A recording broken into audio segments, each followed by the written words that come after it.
Magical पटाखा राक्षस, नागराज और नागिन। काफी दिनों से नागलोक में शांति छाई हुई थी, पर रह रहकर नागराज को किसी तूफान के आने का अंदेशा हो रहा था।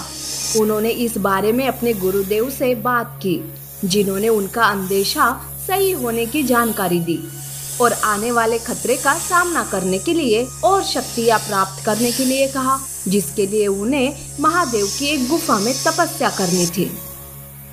नागराज, आप नागलोक को ऐसे छोड़कर जाओगे तो इसकी रक्षा कौन करेगा? नागरानी, आप हो ना नागलोक की रक्षा करने के लिए।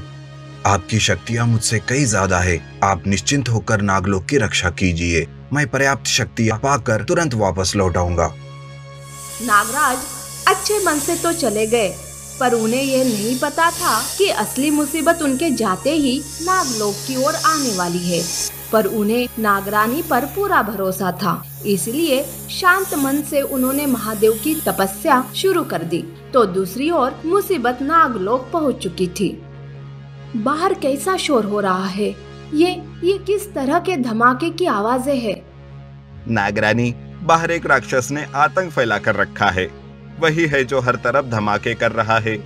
अब आप ही हमें और नागलोक को इस राक्षस से बचा सकती है। रानी ने भी उस राक्षस का सामना करने के लिए अपनी कमर कस ली। जैसे ही वो अपने महल से बाहर आई, उनकी नजर उस राक्षस पर पड़ी। वो एक जादुई पटाखा राक्षस था।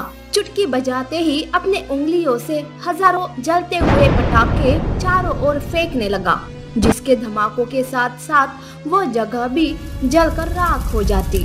वो और तबाही मचा पाए इससे पहले नागिन उसके सामने जाकर खड़ी हो गई। दोनों में कांटे की टक्कर थी। काफी देर तक दोनों अपनी जादुई शक्तियों के साथ एक दूसरे से लड़ रहे थे कि तभी राक्षस को कहीं से भनक लग गई कि नागराज पास ही की गुफा में तपस्या में लीन है। उसकी दुश्मनी नागराज से थी, इसलिए वो नागिन को वहीं छोड़कर गुफा की ओर बढ़ने लगा। हे महादेव, ये दुष्ट तो गुफा की ओर जा रहा है। अगर ये वहां तक पहुंचा तो नागराज की तपस्या विफल हो जाएगी। मुझे इसे किसी भी कीमत पर रोकना होगा। रुको, कहाँ जा रहा है दुष्ट? अगर हिम्मत है तो मेरा सामना कर। नागिन की बात अनसुनी कर राक्षस आगे बढ़ने लगा। उसे रोकने के लिए नागिन ने अपनी पूरी ताकत लगाकर उस पर हमला कर दिया। राक्षस पर उस हमले का कोई असर नहीं हुआ कि तभी राक्षस के एक घातक वार ने नागिन को बुरी तरह से घायल कर दिया और नागिन वहीं पर बेहोश होकर गिर पड़ी। नागिन को बेहोश होता देख सारे नाग नागिन डर के मारे यहाँ से वहाँ भागने लगे। वो राक्षस हंसता हुआ नागिन के पास जा पहुँचा और अपना गंदा पैर नागिन के सिर पर रखने ही वाला था कि तभी अचानक एक आवाज ने उसे रोक लिया। जब उसने पीछे मुड़कर देखा तो नागराज को अपने सामने पाया। दूर हट जाओ हमारी नागरानी से दुष्ट। तुम अब किसी और का कुछ भी नहीं बिगाड़ पाओगे। जय महादेव। गुस्से से लाल पीले नागराज उस राक्षस के सामने जाकर खड़े हो गए। राक्षस का ध्यान भी नागिन से हटकर नागराज पर पड़ा और बस यही मौका पाते हुए बाकी के नाग नागिन को वहां से उठाकर सुरक्षित जगह ले गए। नागराज पूरी ताकत के साथ उस दुष्ट शैतान का सामना कर रहे थे। अचानक नागराज अपनी नई दिव्य शक्तियों की मदद से एक आग का गोला उत्पन्न किए और उसे उस शैतान पर दे मारा। जैसे ही वो आग का गोला उस शैतान के शरीर को छू गया, वो शैतान कई धमाकों के साथ हजारों टुकड़ों में बिखरकर राख हो गया। महादेव का आशीर्वाद है जो हम सही समय पर यहाँ पहुँच गए, वरना ये दुष्ट हमारी नागिन को मार ही डालता। सैनिकों, हमें नागरानी के पास ले चलो। महादेव की दया से नागरानी ज्यादा घायल नहीं हुई थी, इसीलिए थोड़ी ही देर में उन्हें होश आ गया। नागराज को अपने सामने पाकर वो बेहद खुश हो गई और जैसे ही उन्हें समझ आया कि उस शैतान का अंत हो गया, उनकी खुशी में तो चार चांद लग गए। नागिन और नागराज एक बार फिर से अपने नागलोक पर खुशी खुशी राज करने लगे। नागिन और जायंट कोबरा का जाल। जायंट कोबरा खुद से बातें कर रहा था। उसे किसी भी तरह खुद को ताकतवर होना था। उसने अपनी एक अलग ही दुनिया बसाई थी, जिसे वो खुद का घर कहा करता था। कहने को तो घर था, पर किसी शमशान से कम नहीं था। चारों ओर बस इंसान और जानवरों के कंकाल पड़े थे। गिद्ध भी आसपास बैठे हुए थे। चारों तरफ सन्नाटा छाया हुआ था। बस जायंट कोबरा गुस्से में जो चीज फेंक रहा था, बस उन्हीं के टूटने की आवाज आ रही थी। कोबरा कहता है, उब गया हूं मैं बस इंसानों को और जानवरों को खाते खाते। अब मुझे शक्तियां चाहिए। मुझे और बड़ा कुछ करना है। राज करना है, सब पे राज। तभी यह बात सुनकर गिद्ध कहता है, महाराज, आप तो अपने ही नागलोक से निकाले जा चुके हो, फिर दुनिया पर राज कैसे करोगे? तुम्हारी ये हिम्मत, मेरे फेंके टुकड़ों पे पलते हो और मुझी को ताने मार रहे हो। निकल जाओ यहाँ से। माफ कीजिए महाराज, मेरा वो मतलब नहीं था। उसकी बात सुनकर दूसरा गिद्ध कहता है, महाराज, वो नागिन। नाम मत लो उसका मेरे सामने। आज उसी के वजह से मैं अपने ही राज्य से निकाला जा चुका हूँ और वो वहां राज कर रही है। गिद्ध उसके गुस्से को शांत करता है और उसे बताता है कि कैसे कोबरा को बाहर फेंक वो खुद सारी शक्तियों की मालकिन बन नागलोक पर राज कर रही है। अगर वही शक्तियां कोबरा उस नागिन से छीन ले तो वो सारी दुनिया पर राज कर पाएगा।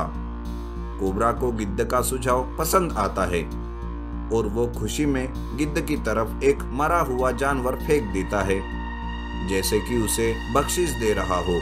कोबरा कहता है, वाह, क्या खूब कहा है तुमने, पर क्या ये मुमकिन होगा? वो मुझसे ज्यादा शक्तिशाली है। इच्छाधारी नागिन है वो। मेरी शक्तियां उसके सामने कुछ भी नहीं है। मैं उससे उसकी शक्तियां कैसे छीनूं? कैसे?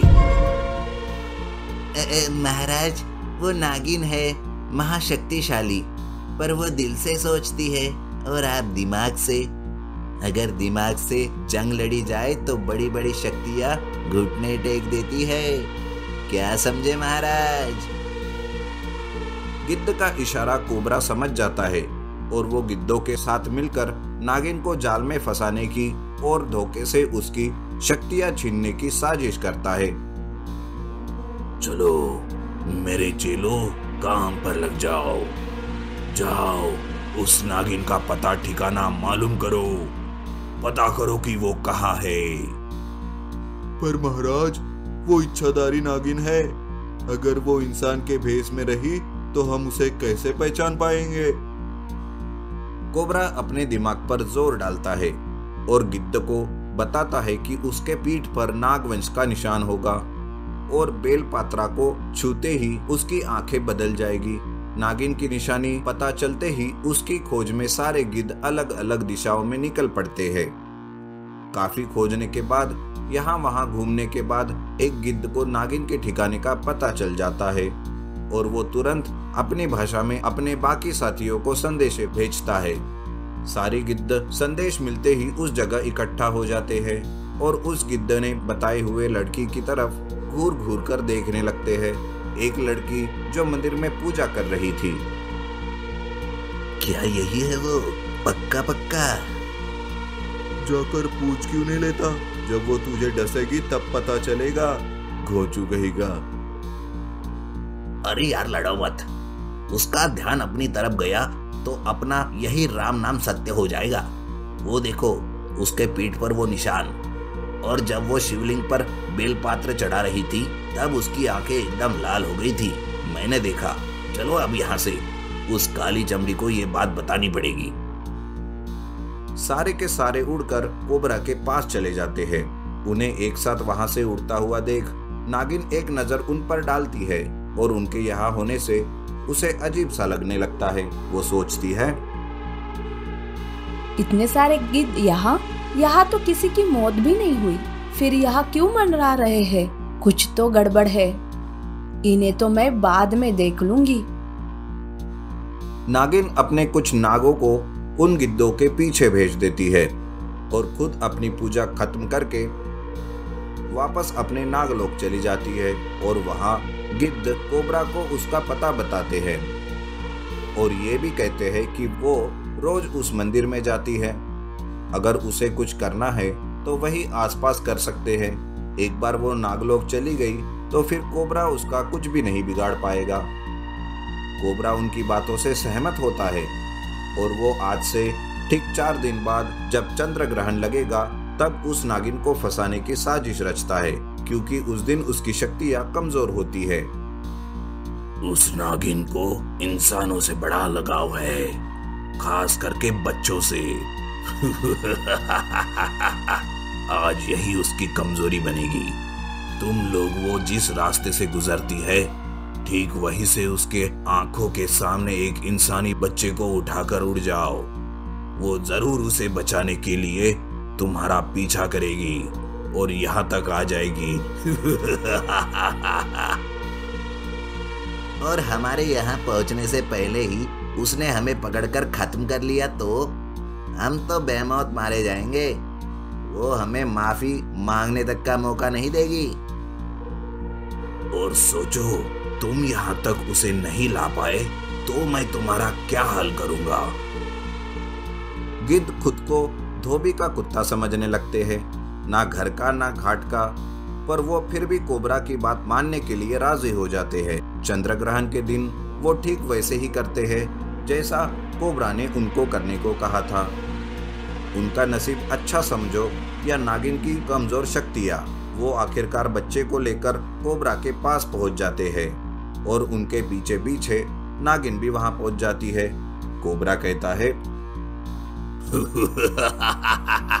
मूर्ख नागिन, आखिर तुम्हारी कमजोरी इंसानों के लिए तुम्हारा प्यार तुम्हें यहाँ खींच ही लाया ना।